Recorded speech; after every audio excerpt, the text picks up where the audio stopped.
हर हर महादेव दोस्तों, स्वागत है आपका हमारे YouTube चैनल पर। आज की वीडियो में हम सुनेंगे शिव महापुराण श्री रुद्र संहिता पंचम खंड का दूसरा अध्याय, देवताओं की प्रार्थना। नारद जी बोले, हे पिताश्री, जब तारकासुर ने तीनों पुत्र तारकाक्ष, कमलाक्ष और विघ्नमाली आनंद पूर्वक अपने अपने लोकों में निवास करने लगे, तब फिर आगे क्या हुआ? ब्रह्मा जी बोले, हे नारद, तारक पुत्रों के तीनों लोकों के अद्भुत तेज से दग्ध होकर सभी देवतागण देवराज इंद्र के साथ दुखी अवस्था में ब्रह्मलोक को मेरी शरण में आए। वहां मुझे नमस्कार करने के पश्चात देवताओं ने अपना दुख बताना शुरू किया। वे बोले, हे विधाता, त्रिपुरों के स्वामी तारकाक्ष, कमलाक्ष और विघ्नमाली नामक तीनों तारक पुत्रों ने हम सभी देवताओं को संतप्त कर दिया है।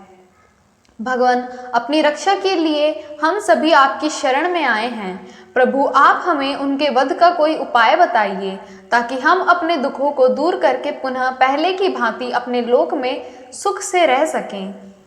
यह सुनकर मैंने उनसे कहा, हे देवताओं, तुम इस प्रकार उन तारक पुत्रों से डरने की कोई आवश्यकता नहीं है।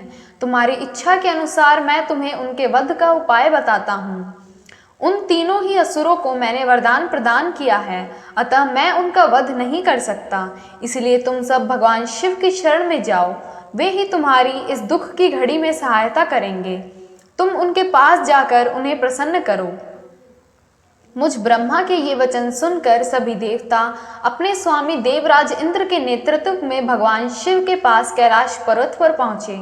वहां सबने भक्ति भाव से भगवान शिव को प्रणाम किया और उनकी स्तुति करने लगे। तत्पश्चात देवता बोले, हे महादेव जी, तारकासुर के तीनों पुत्रों ने हमें परास्त कर दिया है। यही नहीं, उन्होंने सभी ऋषि मुनियों को भी बंदी बना लिया है। वे उन्हें यज्ञ नहीं करने देते हैं। चारों ओर हाहाकार मचा हुआ है, इसीलिए त्रिलोक को अपने वश में कर लिया है और पूरे संसार को नष्ट करने में लगे हुए हैं। ब्रह्मा जी द्वारा इन तीनों को अवध्य होने का वरदान मिला है। इसी कारण वे तीनों बलशाली दानव मगांध हो चुके हैं और मनुष्यों और देवताओं को तरह तरह से प्रताड़ित कर रहे हैं।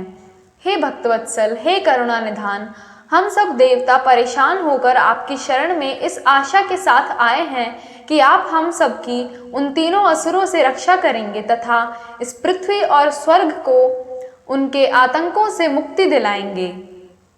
भगवान, इससे पहले कि वे इस जगत का ही विनाश कर दें, आप उनसे हम सबकी रक्षा करें। ओम नमः शिवाय।